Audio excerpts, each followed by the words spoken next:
Okay नमस्कार, आप देख रहे हैं द खटक और मेरा नाम है आदित्य। राजस्थान की राजनीति में अभी सिर्फ एक ही चर्चा है, वो है छात्र संघ चुनाव।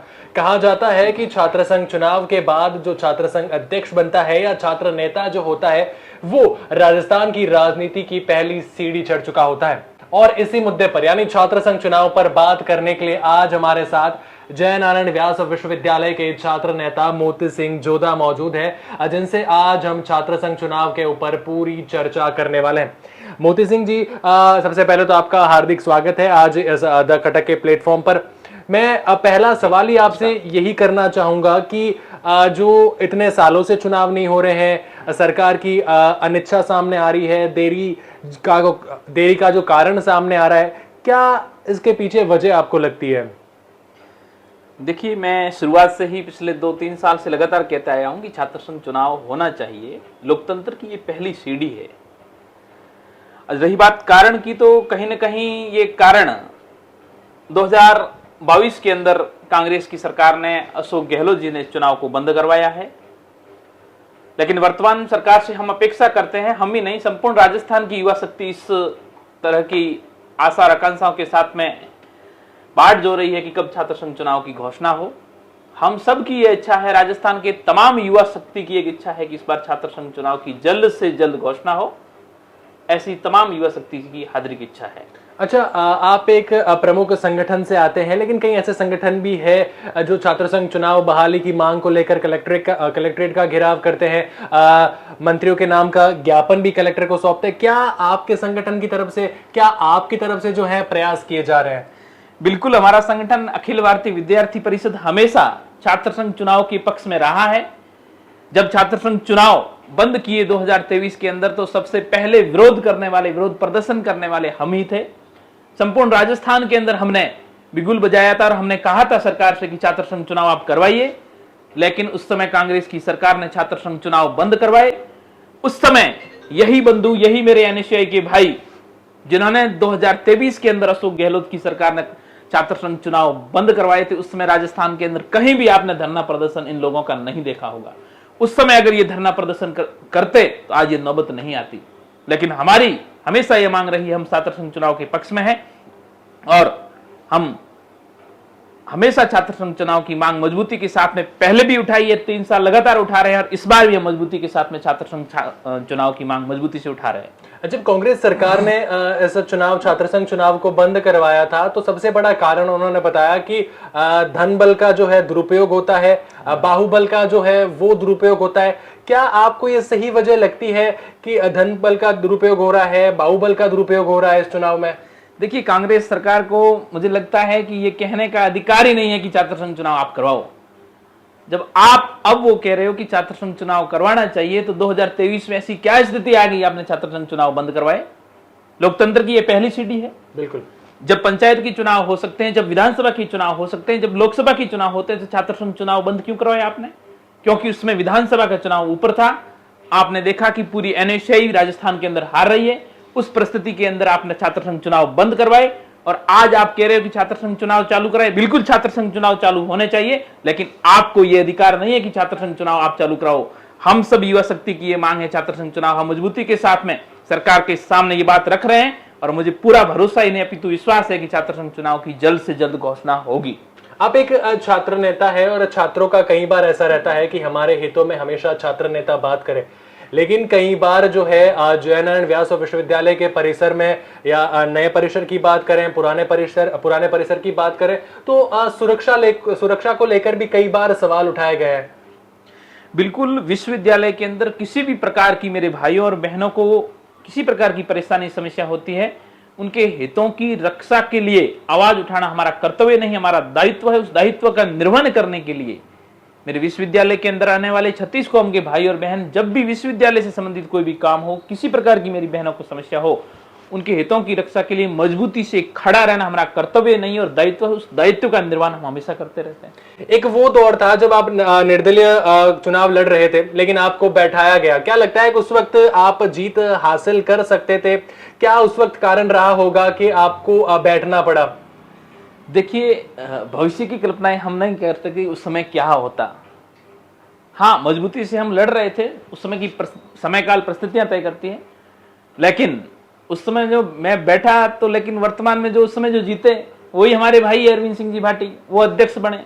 तो वो अध्यक्ष बने और मैं अध्यक्ष बनूं, अलग बात थोड़ी, एक ही बात है। वो छात्र संघ अध्यक्ष यानी मैं ही छात्र संघ अध्यक्ष हूं। बिल्कुल। मुझे ऐसा कभी फील नहीं हुआ कि मैं चुनाव में बैठ गया, ऐसा कुछ। वो छात्र संघ अध्यक्ष बने, मतलब हम सब युवा शक्ति ने 36 कौम के भाइयों और बहनों ने मिलकर ही तो उनको चुना है। आज वो छात्र संघ अध्यक्ष किसकी बदौलत है? मेरे जयनारायण विश्वविद्यालय के भाइयों और बहनों की वजह से। उन सब ने मिलकर चुना है कि हमारे विश्वविद्यालय का प्रतिनिधित्व कौन करेगा, हमारे विश्वविद्यालय के अंदर मजबूती से मेरे भाई और बहनों की बात कौन रखेगा। तो उस समय सबने सर्वसम्मति से निर्णय लेके भाई अरविंद सिंह जी भाटी को चुना है और उनका बहुत बढ़िया कार्यकाल रहा है। उनको बहुत बहुत शुभकामनाएं। अच्छा, आप बात करते हैं कि अरविंद सिंह जी छात्र संघ अध्यक्ष बने, तो ऐसा लगा कि मैं खुद छात्र संघ अध्यक्ष बना। आपने भाई होने की भी बात की, तो जब उनको टिकट मिल चुका था छात्र संघ अध्यक्ष के लिए, वो खड़े हो चुके थे, तो फिर क्यों उनके विपक्ष में आपको खड़ा होना पड़ा, जबकि आप बात करते हैं वो हमारे भाई हैं? बिल्कुल, आपने सही फरमाया था कि मैं अखिल भारतीय विद्यार्थी परिषद से दावेदारी कर रहा था और पिछले 18 साल से राष्ट्रीय स्वयंसेवक संघ का मैं कार्यकर्ता हूं।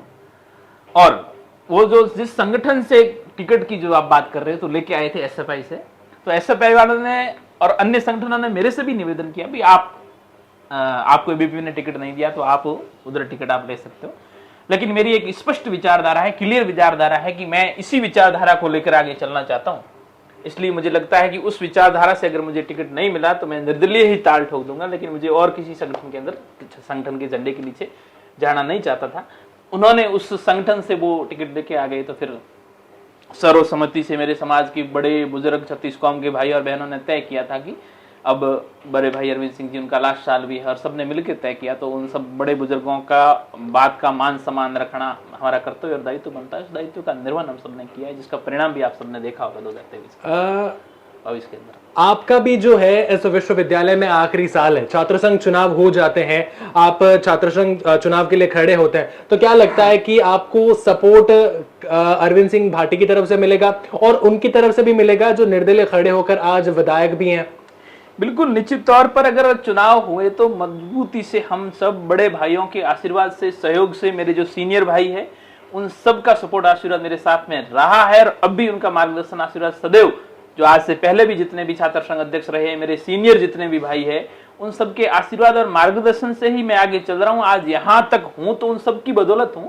36 कौम के भाई और बहनों के साथ साथ में मेरे सीनियर जो भाई है, बंधु है, उनका आदर और सम्मान, उनका मान सम्मान, उनका मार्गदर्शन सदैव मेरे को मिलता रहता है और उन सबके गाइडेंस की बदौलत ही हम सब आगे बढ़ते हैं। और उनका सपोर्ट तो है ही, मेरे साथ में मिलेगा क्या, उनका साथ है ही सपोर्ट। एक छात्र नेता जब चुनाव लड़ने की सोचता है तो उसके पास कई ऐसे प्रमुख मुद्दे होते हैं जिनके आधार पर वो चुनाव लड़ना चाहता है। क्या ऐसे मुद्दे हैं आपके पास जिनके आधार पर आप चुनाव लड़ने, कौन से ऐसे प्रमुख मुद्दे हैं आपके पास जिनके आधार पर आप चुनाव लड़ना चाहते हैं या छात्र हितों की बात आगे पहुंचाना चाहते हैं? देखिए, मुद्दों की बात करो तो आदित्य भाई, मैं लगातार 2022 से आपको वो मुद्दे बता ही रहा। बिल्कुल। अब बात यह है कि कब छात्र संघ चुनाव और छात्र संघ चुनाव के होने के बाद में युवा शक्ति हमें वो दायित्व सौंपे, तो उस दायित्व का निर्वहन करना, युवा शक्ति के लिए मैं क्या काम कर सकता हूँ। देखिए, पश्चिमी राजस्थान का सबसे बड़ा विश्वविद्यालय जयनारायण व्यास विश्वविद्यालय, जो दूर दराज से, गांव से, ढाणी से मेरे भाई बहन यहाँ पढ़ने के लिए आते हैं, तो उनके हितों की रक्षा के लिए मैं कितना कर सकता हूँ, क्योंकि मैं खुद एक ग्रामीण परिवेश से आता हूँ। तो मुझे अब लगता है कि उनका मान सम्मान, पिछले 3 साल से मुझे भरपूर मान सम्मान मिला है। अब मुझे वो भूख नहीं है मान सम्मान की या पब्लिसिटी की या फिर ज्यादा कोई मेरे को अब पहचान बनाने की जरूरत नहीं है। उनका ऑलरेडी मुझे मान सम्मान 36 कौम के भाइयों और बहनों का मिल चुका है। अब मेरा कर्तव्य और दायित्व 1 साल के अंदर यही है कि युवा शक्ति मुझे वो जिम्मेदारी अगर सौंपती है तो उनके हितों की रक्षा के लिए मैं क्या कर सकता हूँ। विश्वविद्यालय के अंदर शिक्षा के स्तर को मुझे सुधारने की बहुत आवश्यकता है कि मेरे भाई बहन विश्वविद्यालय के अंदर आए तो यह शिक्षा का स्तर, रेगुलर यहाँ क्लास से लेकर सारे सिस्टम अगर सुधरे तो विश्वविद्यालय के अंदर यहाँ के युवाओं को बहुत कुछ सीखने को मिल सकता है।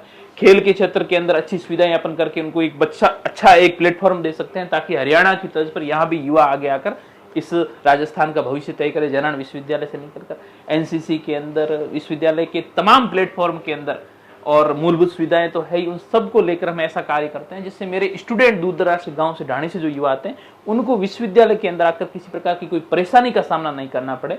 उनको ये लगे कि मेरा ये काम है और यहाँ जाने से हाथों हाथ मेरा काम हो जाएगा। तो ऐसा मैंने सोच रखा है कि मेरे भाइयों को किसी प्रकार की विश्वविद्यालय के अंदर परेशानी नहीं हो। वो कब संभव होगा? जब छात्र संघ चुनाव होंगे और मजबूती से सब भाइयों का सहयोग आशीर्वाद मुझे मिलेगा, तो मजबूती के साथ में उनके हितों की रक्षा के लिए कार्य करेंगे। और जब कार्यकाल पूरा भी होगा तो युवाओं के दिल से ये आवाज निकलेगी वास्तव इनका कार्यकाल बहुत अच्छा रहा है। तो आप ये कह रहे हैं कि जब आपका कार्यकाल एज एन छात्र संघ अध्यक्ष अगर पूरा हो जाता है तो युवाओं के दिलों से आवाज निकलेगी कि इनका कार्यकाल बहुत अच्छा रहा। लेकिन वर्तमान अगर अध्यक्ष की बात करें, आपने भाई बताया, आपने मित्र बताया, तो उनके कार्यकाल की बात करें कैसा रहा? देखिए, मैं तो उसमें कहूंगा बहुत अच्छा ही रहा है। बाकी आप उनसे पूछिएगा, युवा शक्ति इसका जवाब देगी। बहुत शानदार उनका कार्यकाल रहा है मजबूती। अच्छा मोती सिंह जी, एक और सवाल मैं आपसे आखिरी सवाल करना चाहूंगा कि मान लीजिए इस बार भी अगर एबीवीपी आपको टिकट नहीं देकर किसी और प्रत्याशी को खड़ा करती है, तो क्या इस बार मोती सिंह जोधा जो है निर्दलीय ताल ठोक पाएंगे? मैं इतना ही कहना चाहूंगा कि युद्ध नहीं जिनके जीवन में वे भी बड़े अभागे होंगे, या तो प्रण को छोड़ा होगा या फिर रण से भागे होंगे।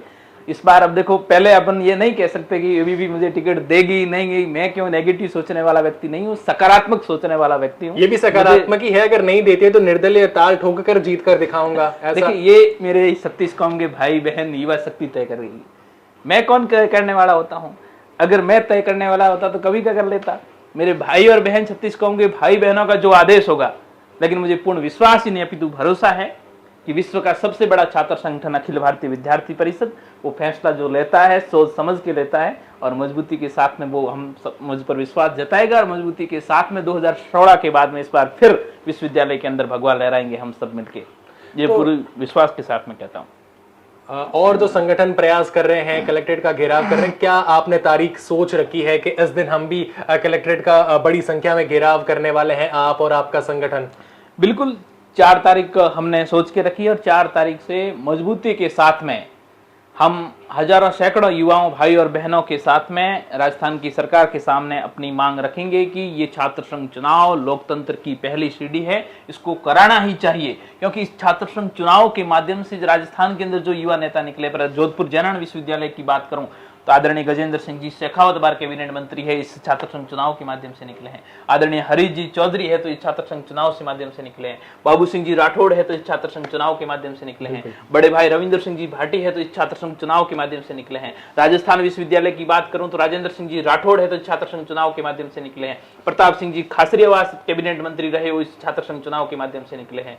मुकेश भाकर जी छात्र संघ चुनाव के माध्यम से निकले हैं। हनुमान जी बेनीवाल इस छात्र संघ चुनाव के माध्यम से निकले हैं। अभिमन्यु जी पूनिया इस छात्र संघ चुनाव के माध्यम से निकले हैं। तो छात्र संघ चुनाव वो प्लेटफॉर्म हमें प्रदान करता है, और जो छात्र संघ चुनाव के माध्यम से अभी जो वर्तमान देश विदेश की राजनीति के अंदर है, उन नेताओं से भी कहना चाहता हूं कि आप इस जगह से निकल चुके हो तो आपका भी दायित्व और कर्तव्य बनता है कि आपके छोटे भाई मैदान के अंदर जो संघर्ष कर रहे हैं उनके हितों की रक्षा के लिए, अब जो आप विधानसभा में हो तो विधानसभा में मजबूती से आवाज उठाइए, और आप लोकसभा में हो तो लोकसभा में मजबूती से आवाज उठाइए। तो देखिए, आज हमारे साथ थे जयनारायण व्यास विश्वविद्यालय के छात्र नेता मोती सिंह जोधा, जिनसे हमने आज खुलकर बात की छात्र संघ चुनाव को लेकर। आप इस बारे में क्या कहना चाहेंगे जरूर बताएं, और ऐसी जानकारी के लिए और ऐसे अनेकों इंटरव्यूज के लिए हमारे साथ द खटक के साथ जुड़े रहें।